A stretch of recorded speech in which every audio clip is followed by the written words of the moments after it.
जी अस्सलाम वालेकुम। Computer learning के इस चैनल पर आज हम कंप्यूटर के बारे में सीखेंगे। इसमें हम लोगों ने लास्ट लेक्चर में हम लोगों ने वेरिएबल के बारे में सीखा था। इस लेक्चर में हम लोग सीखेंगे कि वेरिएबल को डिक्लेयर करने के जो रूल्स होते हैं और वेरिएबल को इनिशियलाइज़ किस तरह से किया जाता है। लेकिन उससे पहले अगर आप हमारे चैनल पर न्यू हैं तो प्लीज़ हमारे चैनल को सब्सक्राइब कीजिए।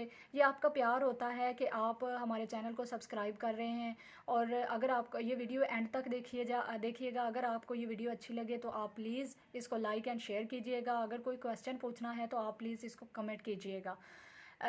आज हम इसमें सीखेंगे कि रूल्स। सबसे पहले हम लोग डिस्कस करते हैं कि rules for declaring a variable, यानी वेरिएबल को डिक्लेयर तो हम लोगों ने कर लिया, लेकिन उसके कुछ रूल्स होते हैं जिनको फॉलो करना ज़रूरी होता है।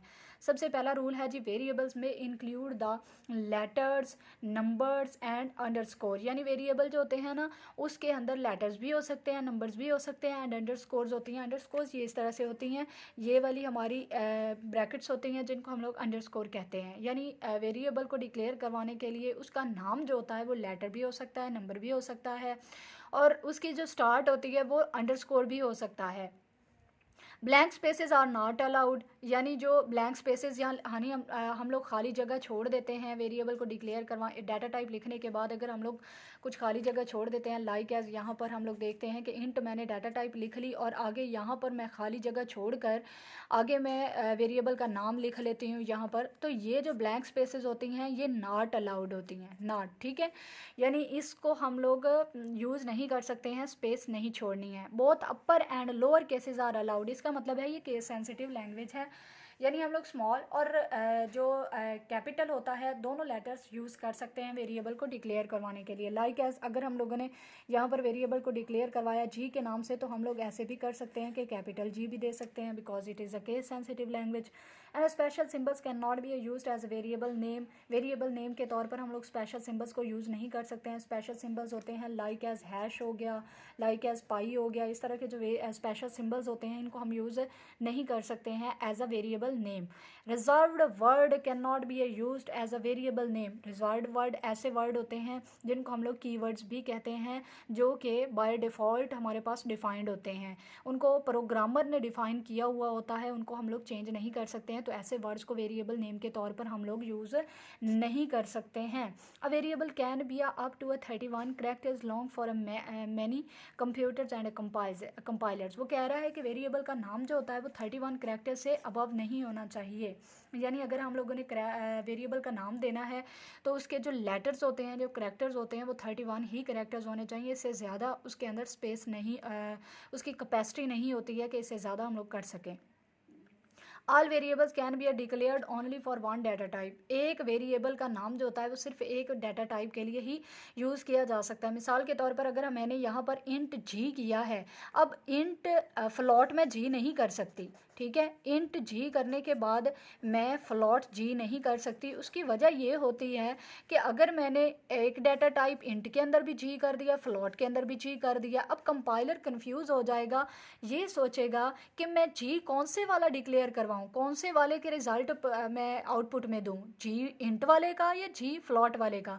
तो इसीलिए एक वेरिएबल का नाम जो होता है वो एक से ज़्यादा डाटा टाइप के साथ डिक्लेयर नहीं करवाया जा सकता है। इसके एग्जांपल्स हैं कुछ, हम लोग देखते हैं कि वेरिएबल के नाम किस तरह से होते हैं जी। इसका मार्क्स है, यानी MARKS मार्क्स, इस तरह से नाम पूरा भी दे सकते हैं। इसकी जगह पर स्मॉल m भी दे सकते हैं, कैपिटल M यानी शॉर्ट करके भी ले सकते हैं। सब, अगर हम लोगों ने सब्ट्रैक्शन का कोई फंक्शन परफॉर्म करना है तो उसके लिए हम लोग सब SUB भी कर सकते हैं, S भी कर सकते हैं, S स्मॉल SUB भी कर सकते हैं अपनी मर्ज़ी से। उसके बाद आप लोगों को जिस तरह से ऊपर मैंने रूल्स में बताया था कि अंडरस्कोर हम लोग यूज़ कर सकते हैं, उसी तरह से ये देखें आप लोग अंडरस्कोर टेस्ट, ठीक है। उसके बाद इंटीजर आप फुल भी लिख सकते हैं, ठीक है। कोई भी इंट के साथ इंटीजर में लिख देती हूँ कि मेरा ये एक वेरिएबल है जिसके अंदर मैंने न्यूमेरिक वैल्यूज़ को स्टोर किया है, तो आप लोग अपनी मर्ज़ी से वेरिएबल का नाम दे सकते हैं।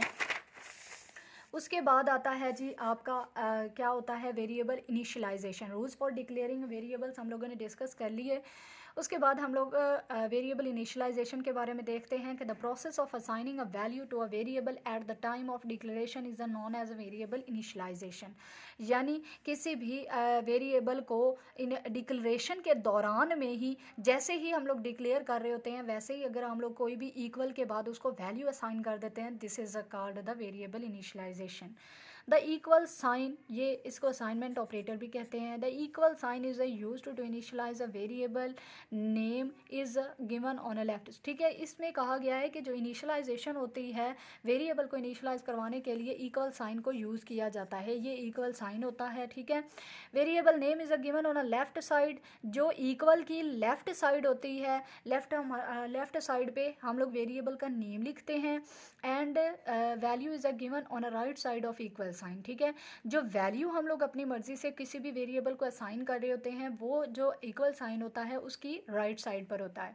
All variables should be initialized to avoid the platform of producing unexpected result. ठीक है, वो कह रहा है कि ऑल वेरिएबल्स को इसीलिए डिक्लेयर करने के बाद इनिशियलाइज किया जाता है ताकि उस प्रॉब्लम को हम लोग सॉल्व कर सकें कि हमें रिजल्ट कुछ चाहिए था लेकिन जो वेरिएबल है, जो हमारा कंपाइलर है, वो हमें रिजल्ट कोई और दे रहा है। तो इस रिजल्ट की जो अनएक्सपेक्टेड रिजल्ट की प्रोड्यूसिंग होती है, प्रोडक्शन होती है, इसको ख़त्म करने के लिए, इस प्रॉब्लम से बचने के लिए हमें वेरिएबल को इनिशियलाइज करवाना ज़रूरी होता है। अब वेरिएबल की इनिशियलाइजेशन का जो सिंटैक्स होता है वो ये है, टाइप, डाटा टाइप नेम होता है, उसके बाद वेरिएबल का नाम होता है। डाटा टाइप जो भी आप लोगों ने रखनी है, उसके बाद variable name is equal to value, semicolon के साथ एंड किया जाता है। Semicolon is very important, अगर आप लोग सेमी कॉलन को मिस कर देते हो देन आपका कंपाइलर सही तरह से वर्किंग नहीं करता है एंड वो एरर शो कर देता है। अब सम टाइप्स ऑफ एरर्स होती हैं जो प्रोग्रामिंग के अंदर अक्कर होती हैं, वो हम लोग नेक्स्ट लेक्चर में देखेंगे।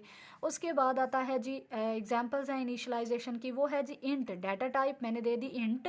इंट होती है ऐसी डाटा टाइप जो न्यूमेरिक वैल्यूज़ को क्रिएट करने के लिए, न्यूमेरिक वैल्यूज़ को स्टोर करने के लिए यूज़ होती है। डाटा टाइप्स के बारे में लेक्चर मैंने लास्ट वीक में दे दिया है, अगर आप उसको देखना चाहते हैं तो काइंडली आप देख लें। Int n is equal to 10। ठीक है, डाटा टाइप इंट मैंने ली, n वेरिएबल नेम लिया अपनी मर्ज़ी से और उसके अंदर मैंने 10 यानी न्यूमेरिक वैल्यूज़ मैंने n के अंदर स्टोर करवा दी।